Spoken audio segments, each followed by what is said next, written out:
నమస్తే V3 news కు స్వాగతం. నేను మారుతీరాం. బులెటిన్ లో ముందుగా హెడ్లైన్స్ చూద్దాం.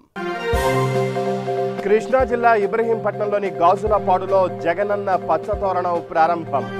మొక్కలు నాటి శ్రీకారం చుట్టిన ఏపీ సీఎం జగన్. రాజ్యసభలో ప్రమాణ స్వీకారం చేసిన నూతన సభ్యులు. కొత్త సభ్యులచే ప్రమాణ స్వీకారం చేయించిన చైర్మన్ వెంకయ్య నాయుడు.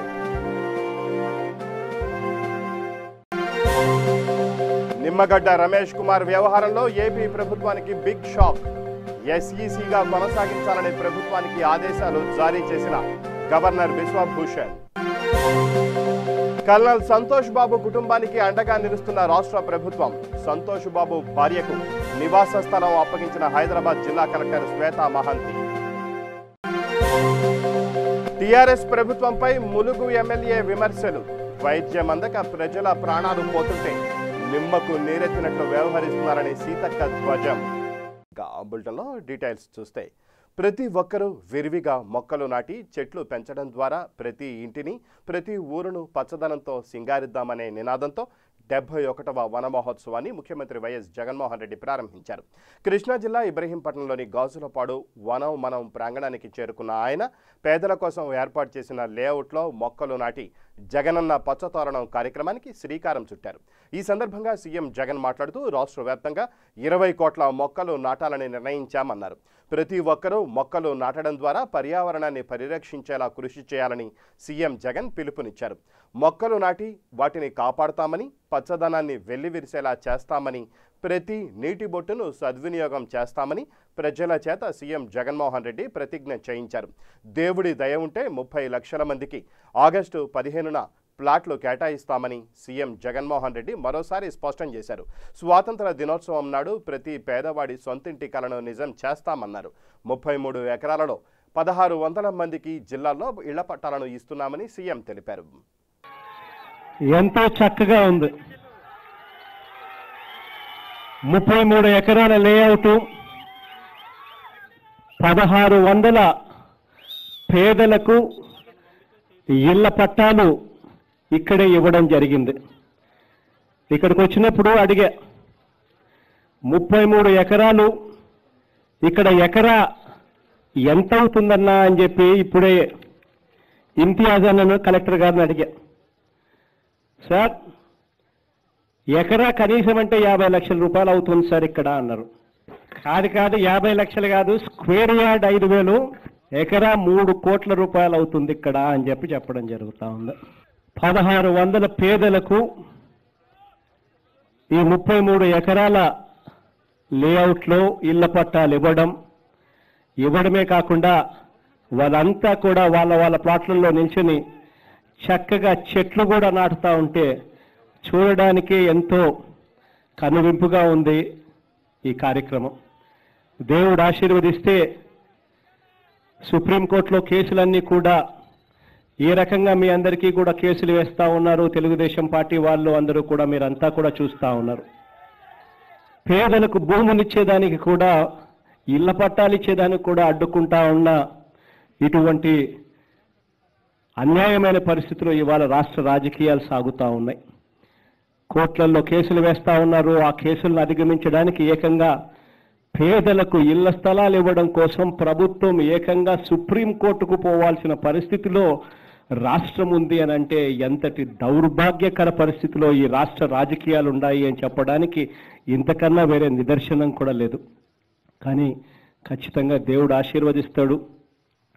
ఆగస్టు 15వ తారీఖున ఇండిపెండెన్స్ డే రోజున, భారతదేశానికి స్వాతంత్రం వచ్చిన అదే రోజున పేదలందరికీ కూడా ఖచ్చితంగా దేవుడు స్వాతంత్రం ఇచ్చి 30 లక్షల మందికి పేదలకు ఆ రోజు దేవుడి దయతో అందరికీ కూడా ఇళ్ల పట్టాలు ఇవ్వగలుగుతాము అని చెప్పి ఆశిస్తా ఉన్నాను.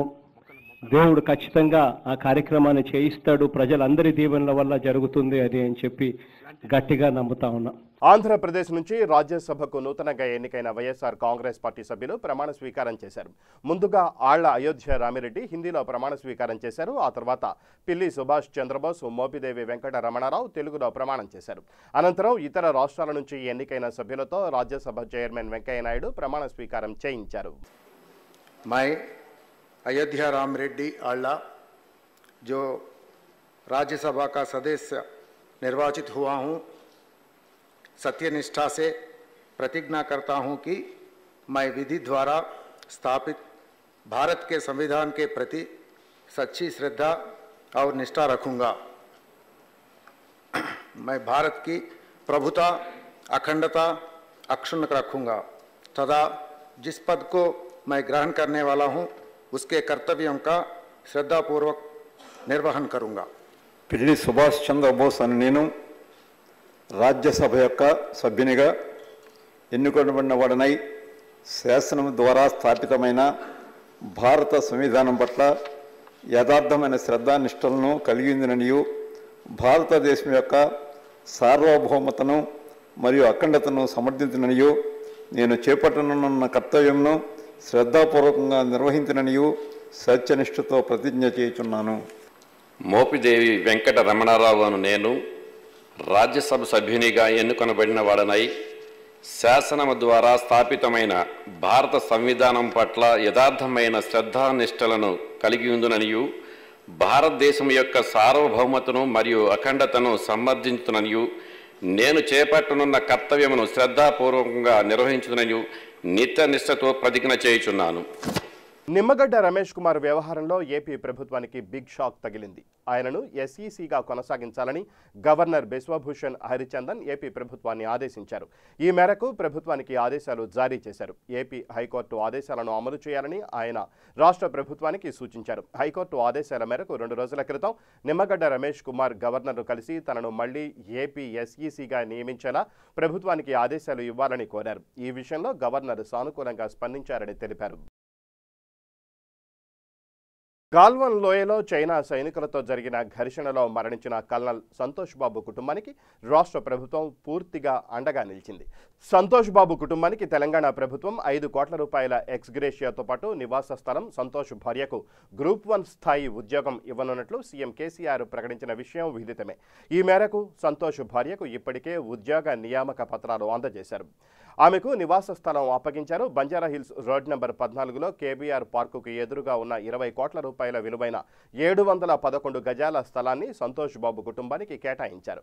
ఆ స్థలాన్ని హైదరాబాద్ జిల్లా కలెక్టర్ శ్వేత మహంతి పరిశీలించారు. ఆ తర్వాత స్థలానికి సంబంధించిన పత్రాలను సంతోష్ భార్యకు కలెక్టర్ అందజేశారు. ఈ కార్యక్రమంలో తుంగతుర్తి ఎమ్మెల్యే గ్యాదరి కిషోర్తో పాటు పలువురు పాల్గొన్నారు. ఆంధ్రప్రదేశ్లో పేదలకు ఇళ్ల కేటాయింపులో వైసీపీ ప్రభుత్వ నిర్లక్ష్య వైఖరికి నిరసనగా బీజేపీ జనసేన సంయుక్త ధర్నాలో భాగంగా ఢిల్లీలోని తన స్వగృహం వద్ద బీజేపీ నేత జీవీఎల్ నరసింహారావు నిరసన తెలిపారు. ఇందులో ఆంధ్రప్రదేశ్ బీజేపీ ఇన్ఛార్జ్ సునీల్ కూడా పాల్గొన్నారు. ఈ సందర్భంగా ఆయన మాట్లాడుతూ ప్రభుత్వం ఇళ్ల నిర్మాణ ధరలు పెంచి నిర్మాణాలను జాప్యం చేసిందని జీవీఎల్ విమర్శలు గుప్పించారు. ఇళ్ల నిర్మాణం పూర్తవ్వలేదని, కేంద్ర ప్రభుత్వ లక్ష్యం ఫలాలను లబ్ధిదారులకు అందించలేదని చెప్పారు. గత 6 ఏళ్ల కాలంలో 20 లక్షల ఇళ్లు ఏపీకి కేటాయించి పేదలందరికీ ఇళ్లు నిర్మించాలనే ప్రధాని మోడీ లక్ష్యానికి తూట్లు పొడుస్తున్న రాష్ట్ర ప్రభుత్వ అవినీతికి వ్యతిరేకంగా నిరసన తెలిపామన్నారు. ఇళ్ల నిర్మాణంలో గత ప్రభుత్వం భారీగా అవినీతికి పాల్పడిందని ఆరోపిస్తున్న జగన్మోహన్ రెడ్డి ఇంతవరకు ఆ ఆరోపణలపై ఎందుకు స్పందించలేదో, చర్యలు ఎప్పుడు తీసుకుంటారో కూడా ప్రజలకు చెప్పాలని జీవీఎల్ డిమాండ్ చేశారు. కరోనా మహమ్మారి విజృంభిస్తున్న నేపథ్యంలో ప్రజా సంక్షేమం కోసం నిజామాబాద్ అర్బన్ దక్షిణ మండల తహసీల్దార్ హరిబాబు అహర్నిశలు శ్రమిస్తున్నారు. గత సంవత్సరం దరఖాస్తు చేసుకున్న వారికి కళ్యాణ లక్ష్మి, షాదీ ముబారక్ నిధులు మంజూరవడంతో లబ్ధిదారులకు అందించడానికి ఏర్పాట్లు చేశారు. కళ్యాణ లక్ష్మి పథకంలో 105 మందికి, షాదీ ముబారక్ పథకంలో 182 మందికి నిధులు మంజూరయ్యాయి. లబ్ధిదారులకు చెక్కులు అందజేయడానికి సంబంధిత అధికారులు ప్రణాళికలు సిద్ధం చేశారు. నిజామాబాద్ తహసీల్దార్ హరిబాబుని మాట్లాడుతున్నాను. మాకు కళ్యాణ్ లక్ష్మి, షాదీ ముబారక్ చెక్కులు దాదాపుగా కళ్యాణ్ లక్ష్మి 105 మరియు షాదీ ముబారక్ 282 చెక్కులు మంజూరైనాయి. ఇది ఇంత కోవిడ్ వ్యాప్తి చెందినప్పటికీ కూడా ప్రభుత్వం వారు పేదలను దృష్టిలో పెట్టుకొని వాళ్లకు కళ్యాణ లక్ష్మి, షాదీ ముబారక్ చెక్కులు శాంక్షన్ చేయబడ్డాయి. వీటిని ఎమ్మెల్యే గారి ద్వారా పంపిణీ చేయటకు మేము ప్లానింగ్ చేస్తున్నాము. మరియు ఇంత పకడ్బందీగా డిస్ట్రిబ్యూషన్ చేయడానికి ఏర్పాట్లు చేసుకుంటున్నాము. ఇంత కోవిడ్లో కూడా ప్రభుత్వం వారు పేదల సంక్షేమాన్ని గుర్తించి వారికి కళ్యాణ లక్ష్మి మరియు షాదీ ముబారక్ చెక్కుల ద్వారా ఆర్థిక సాయం ద్వారా ఆదుకుంటున్నందుకు మేము వారికి కూడా కృతజ్ఞతలు తెలియజేస్తున్నాము. అదేవిధంగా ఇంకా బ్యాలెన్స్ ఏదైతే చెక్కులు ఈ బ్యాలెన్స్ అప్లికేషన్స్ ఏవైతే ఉన్నాయో వాటిని దశల వారీగా ఎంక్వైరీ చేయడం జరుగుతుంది. విఆర్ఓస్ మరియు ఆర్ఐ మరియు కింది స్టాఫ్ అందరు కలిసి ఎంక్వైరీస్ చేయడం జరుగుతుంది. వాటిని కూడా పూర్తి స్థాయిలో మొత్తం కంప్లీట్ చేసి ప్రజలందరికీ ఆర్థిక సాయం అందేటట్లుగా కృషి చేస్తామని ఈ ఛానల్ ద్వారా మేము విన్నవించాము. రైతును రాజు చేయడమే ప్రభుత్వ ధ్యేయమని ముధోల్ ఎమ్మెల్యే గడ్డిగారి విఠల్ రెడ్డి అన్నారు. ముధోల్ మండల కేంద్రంలో క్లస్టర్ రైతు వేదిక నిర్మాణానికి ఎమ్మెల్యే విఠల్ రెడ్డి భూమి పూజ చేశారు. అదేవిధంగా జటశంకర్ ఆలయంలో ప్రత్యేక పూజలు నిర్వహించారు. అనంతరం ఆలయ ఆవరణలో ఏర్పాటు చేసిన ప్రకృతి వనం పనులకు భూమి పూజ చేశారు. ఈ సందర్భంగా ఎమ్మెల్యే మాట్లాడుతూ రాష్ట్ర ప్రభుత్వం రైతుల సంక్షేమం కోసం ఎన్నో పథకాలను ప్రవేశపెట్టి అమలు చేస్తోందన్నారు. రైతులు పండించిన పంటలను నిల్వ ఉంచేందుకు గోదాముల నిర్మాణాలతో పాటు ముధోల్ మండలంలో 5 క్లస్టర్లు మంజూరైనట్లు తెలిపారు. రాష్ట్ర ప్రభుత్వం అందిస్తున్న సంక్షేమ ఫలాలను అర్హులైన ప్రతి ఒక్కరూ సద్వినియోగం చేసుకోవాలని కోరారు. ఈ కార్యక్రమంలో స్థానిక సర్పంచ్ రాజేందర్, ఎంపీపీ ఆయేషా అఫ్రోజ్ ఖాన్, స్థానిక ఎంపీటీసీలు తదితరులు పాల్గొన్నారు.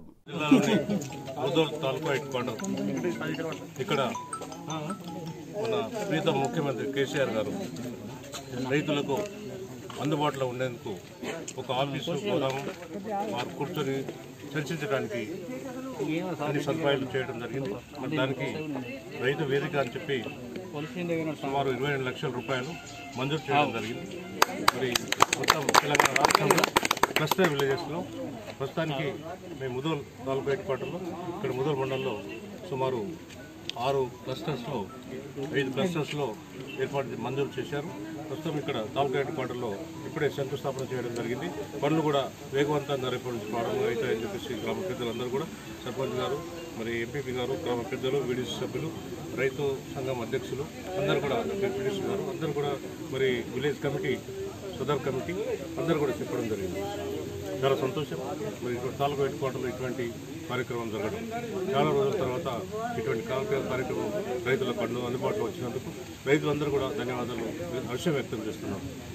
అదేవిధంగా మరి మన ముఖ్యమంత్రి గారు ఏదైతే పల్లెలు బాగుపడాలని చెప్పి, పల్లెలతో పాటు టౌన్స్, తాలూకా హెడ్ క్వార్టర్స్, మున్సిపాలిటీస్ బాగుపడాలని చెప్పి మరి ఇక్కడ అందరూ కూడా ప్రశాంతంగా సాయంత్రం వేళ గడుపుకోవడానికి, ఫ్యామిలీస్ మెంబర్స్తో, పిల్లలతో గడుపుకోవడానికి మంచి ఆహ్లాదకరమైన ఒక ప్రకృతి వనం అని చెప్పేసి 1 ఎకర్లో చేయాలని చెప్పేసి ఈజీఎస్ ద్వారా సుమారు 5 లక్షల రూపాయలతో చెట్లు పెట్టి ఇక్కడ కూర్చుంటానికి టేబుల్స్ కానీ ఇతర సదుపాయాలు కల్పించడానికి కూడా ఆ స్కీమ్ పెట్టారు. దానిలో భాగంగానే ఇక్కడ ముధోల్లో ప్రసిద్ధ ప్రాచీన దేవాలయం జటాశంకర్ దేవాలయం అని చెప్పి ఇక్కడ ఉంది. మంచి ఎత్తుపై, కొండపై అక్కడ చూస్తుంటే ఆహ్లాదకరంగా మొత్తం ఇక్కడ ముధోల్ మండల్ గ్రామాలన్నీ కూడా కనిపిస్తాయి. పచ్చగా పంటలు కనిపిస్తాయి. బాసరు, సరస్వతి దేవాలయం, అదేవిధంగా త్రిబుల్ ఐటీ ఇవన్నీ కనిపిస్తుంటాయి. అటువంటి ప్రదేశంలో ప్రకృతి వనం 1 ఎకర్లో కూడా ఈరోజు మరి స్టార్ట్ చేశాం. ఇక్కడ కూడా అతి తొందరగా రాబోయే రోజుల్లో మరి అక్కడ కూడా ఆ స్కీమ్ కూడా తయారు చేసి ప్రజలకు, ఇక్కడ ముధోల్ గ్రామస్తులకు, చుట్టుపక్కల గ్రామాల ప్రజలకు అందుబాటులో ఉంచడానికి కూడా అన్ని సకాల ప్రయత్నాలు చేస్తున్నాం. మరి ఇంకా రాబోయే రోజుల్లో ముధోల్ ఏదైతే తాలూకా హెడ్ క్వార్టర్ ఉంది ఇక్కడ ఇంకా చాలా అభివృద్ధికి కావాల్సిన అవసరం ఉంది. అన్ని స్కీమ్స్ కూడా ప్రభుత్వం పెట్టాం. మరి అందరు గ్రామస్తుల సహకారంతో తప్పకుండా దాన్ని విజయవంతం చేయడానికి అన్ని కృషి చేస్తామని చెప్పి మనం చేస్తూ, ఈ సందర్భంగా ఇక్కడ వచ్చేసిన మరి గ్రామ పంచాయతీ వారికి, ఎంపీ గారికి, జడ్పీసీ గారికి, గ్రామ రైతు అధ్యక్షులు, తర్వాత గ్రామ పంచాయతీ మెంబర్సు, మరి మార్కెట్ కమిటీ, కార్పొరేటర్, ప్రజలకు కూడా, రైతులకు కూడా, ప్రతి ఒక్కరు కూడా ధన్యవాదాలు చెప్తూ సెలవు. తెలంగాణలో కరోనా విజృంభిస్తోంది. ఇటీవలి కాలంలో ప్రజా ప్రతినిధులు ఎక్కువగా కరోనా బారిన పడుతున్నారు. తాజాగా మాజీ డిప్యూటీ సీఎం కడియం శ్రీహరికి కరోనా సోకింది. దీంతో ఆయన హోం క్వారంటైన్లో ఉన్నారు. అటు కడియం శ్రీహరి డ్రైవర్, పిఏ, గన్మెన్లకు కూడా కరోనా పాజిటివ్ అని తేలిందని అధికారులు తెలియజేశారు. దీంతో వారిని ఆసుపత్రికి తరలించి చికిత్స అందిస్తున్నారు. ఇప్పటికే పలువురు అధికార పార్టీ నేతలు కరోనా బారిన పడిన విషయం తెలిసిందే. యూపీలోని ఘజియాబాద్లో దుండగుల కాల్పుల్లో తీవ్రంగా గాయపడ్డ జర్నలిస్ట్ విక్రమ్ జోషి చికిత్స పొందుతూ ప్రాణాలు విడిచారు. తన ఇద్దరు కూతుళ్లతో కలిసి బైక్పై వెళుతుండగా ఘజియాబాద్లోని విజయనగర ప్రాంతంలో కొందరు వ్యక్తులు అతడిపై కాల్పులకు దిగారు. ఈ క్రమంలో దుండగుల కాల్పుల్లో జర్నలిస్ట్ విక్రమ్ జోషి తలకు గాయమైంది. దీంతో వెంటనే ఆయన్ను స్థానికంగా ఉన్న ఓ ప్రైవేట్ ఆసుపత్రికి తరలించి చికిత్స అందించారు. పరిస్థితి విషమించడంతో చికిత్స పొందుతూ తుదిశ్వాస విడిచారు. ఈ విషయాన్ని ఆసుపత్రి వైద్యాధికారులు వెల్లడించారు. కాగా ఈ దాడికి సంబంధించిన విజువల్స్ స్థానికంగా ఉన్న సీసీటీవీలో రికార్డ్ అయ్యాయి. ఈ ఘటనకు సంబంధించి ఇద్దరు పోలీసులను అధికారులు సస్పెండ్ చేయగా ఘటనకు సంబంధించి 10 మంది లిస్టును పోలీసులు విడుదల చేశారు. వీరిలో 9 మంది నిందితులను అరెస్ట్ చేశారు. మరొకరి కోసం గాలింపు చేపడుతున్నారు. జర్నలిస్టు విక్రమ్ జోషి ఫిర్యాదు మేరకు కేసు నమోదు చేసి దర్యాప్తు చేపడుతున్నారు. టీఆర్ఎస్ ప్రభుత్వంపై ములుగు ఎమ్మెల్యే సీతక్క విమర్శలు గుప్పించారు. వైద్యం అందక ప్రజలు ప్రాణాలు పోతుంటే సీఎం కేసీఆర్ నిమ్మకు నేరెత్తినట్లు వ్యవహరిస్తున్నారని అన్నారు. ప్రజలు అవస్థలు పడుతుంటే కొత్త సచివాలయ నిర్మాణం ఇప్పుడు అవసరమా అని ప్రశ్నించారు. వరంగల్లోని ఎంజీఎం ఆసుపత్రిలో కోవిడ్ వార్డును ఆమె పరిశీలించారు. రోగులకు అందుతున్న సేవలను అడిగి తెలుసుకున్నారు. ఎంజీఎంలో అనుకున్న స్థాయిలో సిబ్బంది పరికరాలు లేవని, దీంతో డాక్టర్లు చాలా ఇబ్బందులు పడుతున్నారని అన్నారు. ప్రతి జిల్లాలో కోవిడ్ సెంటర్లు ఏర్పాటు చేయాలని, బాధితులకు కావలసిన సదుపాయాలు కల్పించాలని సీతక్క ప్రభుత్వం సూచించారు. ప్రపంచాన్ని గడగడలాడిస్తున్నటువంటి కరోనా మన వరంగల్ జిల్లాకు కూడా విస్తృతంగా వ్యాపించడంతో ముఖ్యంగా ఉత్తర తెలంగాణ ప్రజలందరికీ అందుబాటులో ఉండేటువంటి ఏకైక వైద్యశాల, ఏకైక ఆసుపత్రి, పేదల ఆసుపత్రిగా పేరున్నటువంటి ఎంజీఎంలో మరి అనుకున్న స్థాయిలో ఎక్విప్మెంట్స్ కానీ, పరికరాలు కానీ, సిబ్బంది కానీ, స్టాఫ్ కానీ లేకపోవడంతో డాక్టర్లు కూడా చాలా ఇబ్బంది పడతా ఉన్నారు. నిన్న మొన్న ముఖ్యంగా నా నియోజకవర్గం నుంచి కూడా ఇద్దరు వస్తే వాళ్ళు ఒక కరోనా ఉందేమో అనేటువంటి భయంతో కరోనా టెస్టుల పేరుతోటి ఆపడంతో ఒక టీచర్ చనిపోయాడు, ఒక పెద్ద మనిషి చనిపోయాడు. అంటే ఈ రకంగా ఇప్పుడు డాక్టర్లను మేమేం నిందించడం లేదు. పాపం డాక్టర్లకు కూడా కావాల్సినటువంటి ఎక్విప్మెంట్స్ కానీ, పీపీ కిట్స్ కానీ, లేదా టెస్ట్ సెంటర్స్ కానీ, శాంపుల్ తీసుకునేటువంటి సెంటర్స్ కానీ అత్యధికంగా లేకపోవడం, ఒక్కటే ఉండడంతో దాదాపుగా 4 ఉత్తర తెలంగాణ జిల్లాలు ఖమ్మము, కరీంనగర్, వరంగల్, ఆదిలాబాద్ ఈ 4 జిల్లాల్లో నూతనంగా 24 జిల్లాలు ఏర్పడ్డాయి. 24 జిల్లాల ప్రజలందరూ ఇక్కడికే రావడంతో చాలా మంది పేదలకు, చాలా మంది కరోనా బాధితులకు మరి సరైనటువంటి కాలంలో ట్రీట్మెంట్ జరగక చనిపోతున్నటువంటి పరిస్థితి. అదే కాకుండా ఇది కామన్ హాస్పిటల్ అయిపోయింది. సాధారణంగా అన్ని జబ్బులకు ఇక్కడికే వస్తారు పేషెంట్స్. దీంట్లోనే కోవిడ్ సెంటర్స్ పెట్టడంతో కూడా డాక్టర్స్ కూడా ఇబ్బంది పడతా ఉన్నారు, పేషెంట్లు కూడా భయోందోళనకు గురవుతున్నారు. కోవిడ్ ఎవరికి ఉందో తెలియక ఈ మనం పోతుంటే కూడా కోవిడ్ పేషెంట్ మనకు తగిలితే మనకు కూడా వచ్చేటువంటి పరిస్థితి. కాబట్టి ముఖ్యంగా ప్రతి జిల్లాలో కోవిడ్ సెంటర్స్ ఏర్పాటు చేసి ఎక్కడికక్కడ ఆ పేషెంట్లకు కావాల్సినటువంటి మరి సౌకర్యాలు కల్పించాలి. ఇక్కడ కూడా ఎంజీఎంలో కాకుండా ఇక్కడ అంటర్ రోడ్లో కూడా ఒక మంచి మెడికేర్ ఉంది. అక్కడ కనుక ఏర్పాటు చేస్తే కోవిడ్ పేషెంట్స్కు బాగుంటుంది. అదేవిధంగా చాలా ప్రైవేట్ హాస్పిటల్లో కూడా పేషెంట్లు పోతే వాళ్ళు తీసుకోవట్లేదు. వాళ్ళు కూడా దయచేసి మీరు నార్మల్గా ఉన్నప్పుడు అన్ని పేషెంట్స్ని తీసుకుంటున్నారు అన్ని రకాలుగా. ఈ టైంలో కూడా తీసుకొని మీరు అందరు కలిసి ప్రైవేట్ డాక్టర్స్ అంతా కలిసి, ప్రైవేట్ హాస్పిటల్స్ అంతా కలిసి ఒక సెంటర్ ఏర్పాటు చేసి వాళ్ళ దగ్గరకు వచ్చినటువంటి పేషెంట్లు అందరినీ కూడా కోవిడ్ పేషెంట్లను ఒక దగ్గర కనుక పెట్టి వాళ్ళ కేర్ తీసుకొని వాళ్ళ ట్రీట్మెంట్ ఇస్తే వాళ్ళ ప్రాణాలు కాపాడతారు. ముఖ్యంగా ఇప్పుడు ప్రజల ప్రాణాలు కాపాడాల్సింది వైద్యులే. వైద్యులకు మేము ఇప్పటి వరకు చాలా కష్టపడుతున్నారు. నిద్రాహారాలు మాని కుటుంబాలకు దూరమయ్యి చుట్టుపక్కల వచ్చే ఇబ్బందులను ఎదుర్కొని కూడా వాళ్ళు ట్రీట్మెంట్ ఇస్తున్నారు. కానీ ఈ కష్టకాలంలో ఈ నెల రోజులు ఇంకా చాలా మంది ఇబ్బంది పడతా ఉన్నారు. ప్రాణాలు పిట్టలా రాలిపోతున్నాయి. ప్రభుత్వం కూడా నిమ్మకు నీరెత్తినట్టుగా చూసి చూడనట్టుగా ఉంటుంది. రాజేంద్రనగర్ మండలం మైలార్దేవ్పల్లి డివిజన్ పరిధిలోని వినాయక్ నగర్ బస్తీలో స్థానికుల ఫిర్యాదు మేరకు ఎమ్మెల్యే ప్రకాష్ గౌడ్ ఆదేశాలతో డివిజన్ అధ్యక్షులు ప్రేమ్ గౌడ్ బస్తీలో పర్యటించారు. అనంతరం ఆయన మాట్లాడుతూ వినాయక్ నగర్ బస్తీలో రోడ్ల మరమ్మతులు, దీపాల ఏర్పాటుకై స్థానికుల ఫిర్యాదు మేరకు బస్తీలో పర్యటించామన్నారు. ఈ విషయాన్ని ఎమ్మెల్యే ప్రకాష్ గౌడ్ దృష్టికి తీసుకెళ్లి సమస్య పరిష్కరిస్తామని హామీ ఇచ్చారు.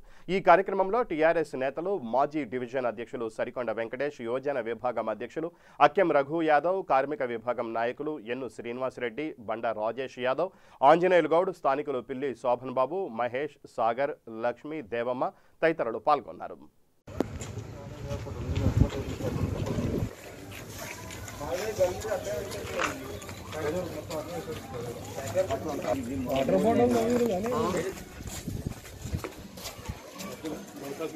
ఇంకా ఇంకోటి గుట్ట మీద ఆలేదు కదా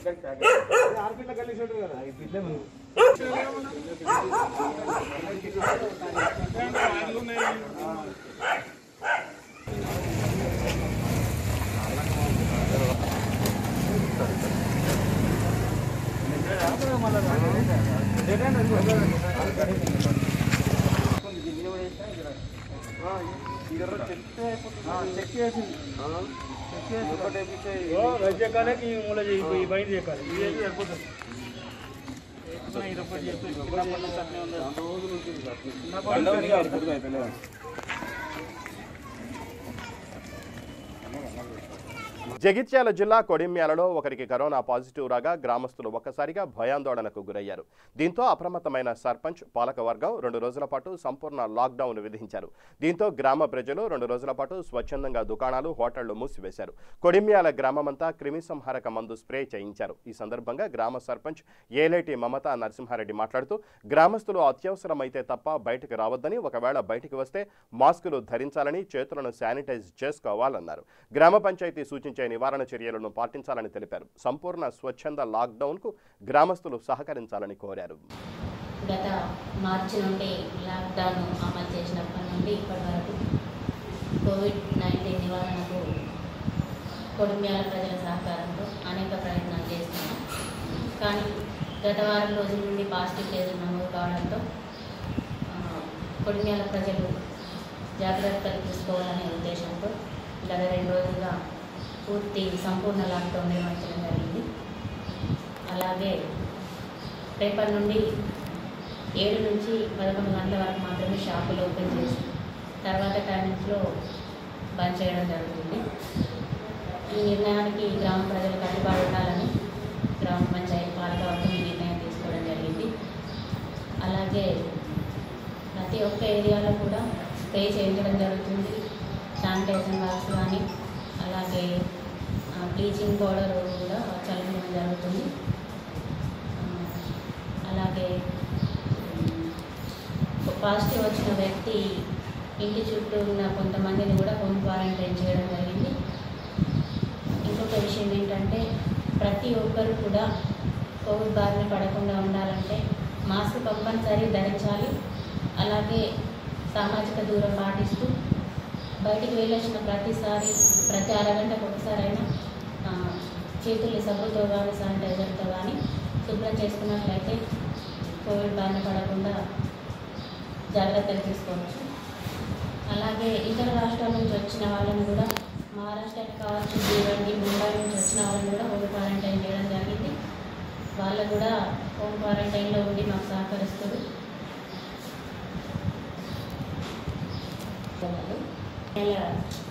జిల్లా వైద్యాధికారులను కూడా సంప్రదించి వాళ్ళు కూడా ఒక టీం వైజ్గా వచ్చి ఊళ్ళో పర్యవేక్షించడం జరుగుతుంది.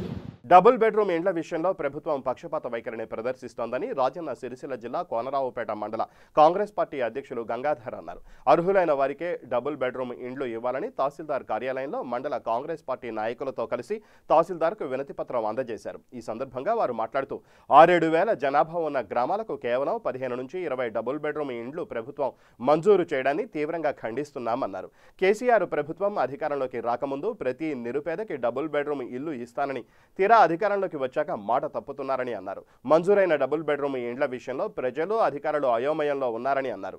ఇప్పటికైనా ప్రభుత్వం మేల్కొని ప్రతి గ్రామానికి 100 డబుల్ బెడ్రూమ్ ఇండ్లు మంజూరు చేయాలని కాంగ్రెస్ పార్టీ తరఫున డిమాండ్ చేస్తున్నామన్నారు. ఈ కార్యక్రమంలో జిల్లా నాయకులు వేణుగోపాల్, యూత్ కాంగ్రెస్ అధ్యక్షులు రవీందర్, మండల కాంగ్రెస్ పార్టీ నాయకులు పాషా, లింబయ్య, భాస్కర్ తదితరులు పాల్గొన్నారు. కోనరావుపేట మండలంలో డబుల్ బెడ్రూమ్ల కొరకు ఎంఆర్ఓ గారికి వినతి పత్రం సమర్పించడం అయింది. నియోజకవర్గం ఏమో పెద్దది, డబుల్ బెడ్రూమ్లు మంజూరైన ఏమో చిన్నవి. ఒక ఊరికి మా జనాభా 6,000 జనాభా. నిమ్మపల్లి గ్రామం, కోనరపేట గ్రామం కూడా 6,000, నిజామాబాద్ కూడా 6,000. అటువంటి ఊర్లకు 12 నుంచి 15 అంటే ఒక ఊర్లే 7-8 వేల జనాభాల అర్హులైన వాళ్ళు ఒక 15 మందే ఉన్నారా అని చెప్పి నేను ప్రశ్నిస్తూ ఉన్నాను.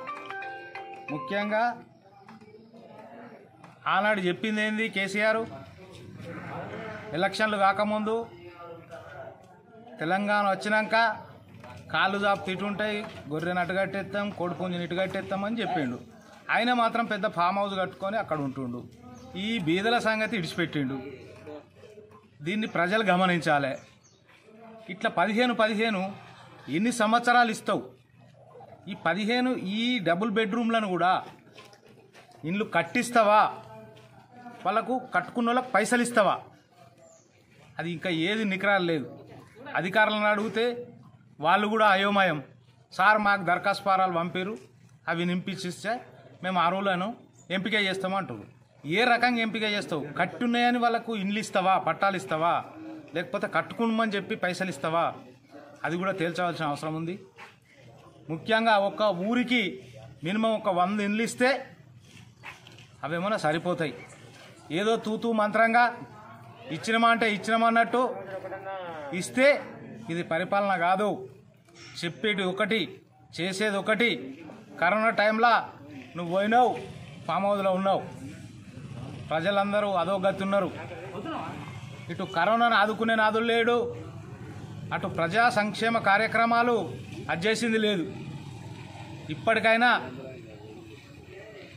చంద్రశేఖరరావు గారు, సీఎం గారు మేల్కొని ఊరికొక 100 ఇండ్లన్న డబుల్ బెడ్రూమ్ ఇండ్లు మంజూరు చేయాలని చెప్పి మేము కాంగ్రెస్ పార్టీ నుంచి డిమాండ్ చేస్తా ఉన్నాం. బులెటిన్ ముగించే ముందు హెడ్లైన్స్ మరోసారి. కృష్ణా జిల్లా ఇబ్రహీంపట్నంలోని గాజులపాడులో జగనన్న పచ్చతోరణం ప్రారంభం. మొక్కలు నాటి శ్రీకారం చుట్టిన ఏపీ సీఎం జగన్. రాజ్యసభలో ప్రమాణ స్వీకారం చేసిన నూతన సభ్యులు. కొత్త సభ్యులచే ప్రమాణ స్వీకారం చేయించిన చైర్మన్ వెంకయ్య నాయుడు.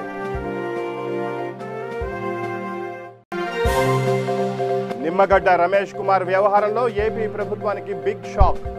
ఎస్ఈసీగా కొనసాగించాలని ప్రభుత్వానికి ఆదేశాలు జారీ చేసిన గవర్నర్ బిశ్వభూషణ్.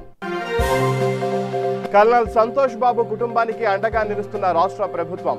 సంతోష్ బాబు భార్యకు నివాస స్థలం అప్పగించిన హైదరాబాద్ జిల్లా కలెక్టర్ శ్వేతా మహంతి. టీఆర్ఎస్ ప్రభుత్వంపై ములుగు ఎమ్మెల్యే విమర్శలు. వైద్యం అందక ప్రజల ప్రాణాలు పోతుంటే నిమ్మకు నీరెత్తినట్లు వ్యవహరిస్తున్నారని సీతక్క ధ్వజం. ఇవి ఈ బులెటిన్ విశేషాలు. మరిన్ని న్యూస్ అప్డేట్స్ కోసం చూస్తూనే ఉండండి V3 న్యూస్. లక్ష్యం సమాజ హితం.